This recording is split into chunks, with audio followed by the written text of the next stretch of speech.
Hey, what's going on, everyone? My name is Matt Jarbo. This is $3 Theater. This is my review, my what I think of episode 3 of Disenchantment, part 1, The Princess of Darkness. I want to make sure I said that correctly here. The Princess of Darkness. Now, this is going to contain lots of spoilers in my discussions. So if you haven't seen it, come back when you've seen the episode. But as I've said before, I feel like the show is having trouble kind of getting its footing in terms of telling a story. Like the first episodes maybe felt like part 1, part 2. We're going to start seeing maybe a little bit more. And episode 3 wasn't what it didn't do that. But here's the synopsis. While under the influence of Queen Una's snake root, Bean, Elfo, and Luci run into a gang of gender-aware thieves who convinced Bean to join them. With Luci's urging, Bean breaks into her ancestors' resting place and steals their valuables. But the thieves betray them and they get caught. At the suggestion of Oval, Zog's vizier, like Jafar, but way more sexual, they decide to hire an exorcist named Big Joe to remove the demon from Bean, unaware of the fact that Luci, whom everyone thinks is a cat, is Bean's personal demon.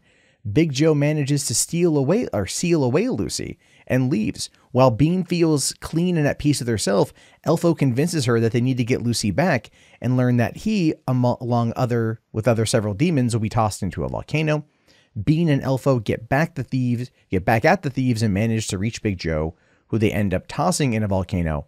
When they successfully free Luci, Elfo accidentally causes Big Joe's carriage to roll down the mountain, and they end up freeing all of the other demons into the world. Now, that was probably like the most significant plot point of this particular show so far, was releasing all of the demons, but that was at the end of the episode. Other than that, we got a couple little snippets with the people who sent Luci to Bean. Still have no idea who they are. 3 episodes in, we're still kind of blind on what's happening there. And I find that to be a problem. I do find that to be problematic from just a storytelling perspective, because at this point we've invested, an hour and a half of our time, and we want to know what's happening. Where is this show taking us? What's going to be going on? And they didn't say anything. So I was like, what the hell? But the episode I thought was pretty funny at points, like when they steal Una's snake root and they get really high and they decide to rip off a princess or another like lady's carriage. They do carriage theft auto, and they end up getting chased down by cops who light their siren, so to speak, inside of a little lantern on top of the horse's head with the red and the blue. I thought that was pretty cute. Like I said, the devil's in the details in regards to the show and how they put out the jokes and whatnot. And then of course they wreck the carriage with the lady inside, and then she basically drowns, and they're just all like, well, hey, if anyone asks, she cried for help. And then like, well, yeah, but I think her cries for help were actually her cries for help. And then they just kind of like walked away from it, and I find things like that to be a bit of an issue when it comes to characters and character development. Is like, you want me to care for these characters. You want me to go on this journey with them. I know they're lazy and they don't care and they do their own thing. But, something like that, they're not, this whole episode is about kind of like redemption, so to speak. And maybe that's the whole point, is like when they catch on that, Bean had stolen the family jewels for the gender aware group, which was pretty funny that they brought that up. It's actually popped up even in another episode too, where they talk about like gender pronouns. So the writers here are either making fun of that, which I think they ultimately are, or they're playing into it. I think it's more of them like, taking the piss out of it, so to speak. But when they try to get Luci out, Luci ends up possessing Bean and catches him and puts him in a jar and puts him in his carriage and goes away. Big Joe does. And what's interesting was there's another demon in there that had ended up going on dates with Luci, and we got a little bit of backstory about him, and that was the entire point of the episode.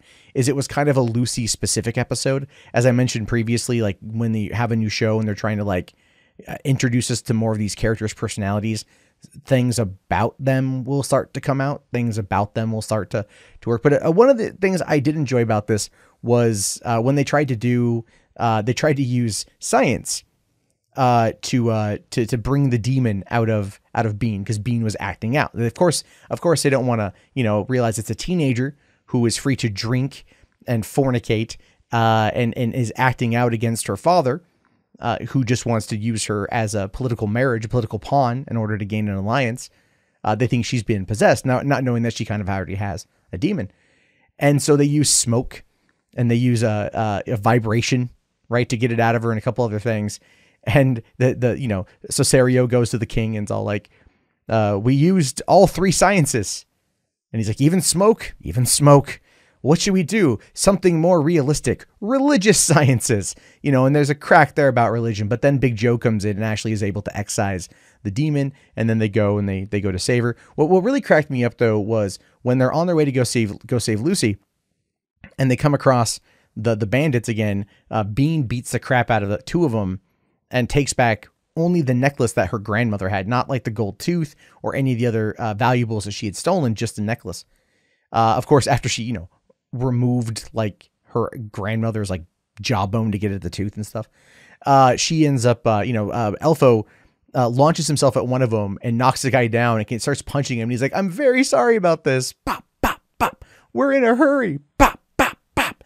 And like, I thought that was pretty funny because it felt like a very Elfo thing to do.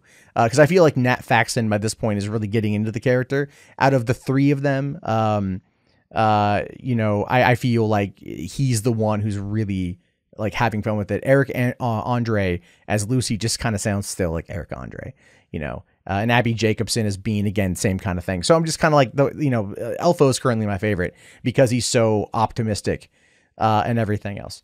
So they end up, going and rescuing him. And the thing was when Big Joe, like he's at the volcano and he goes to throw, he's going to throw in Luci, and then Bean jumps and grabs him and rolls and gets a sword. And she's like, I've got the knife and I've got the soul.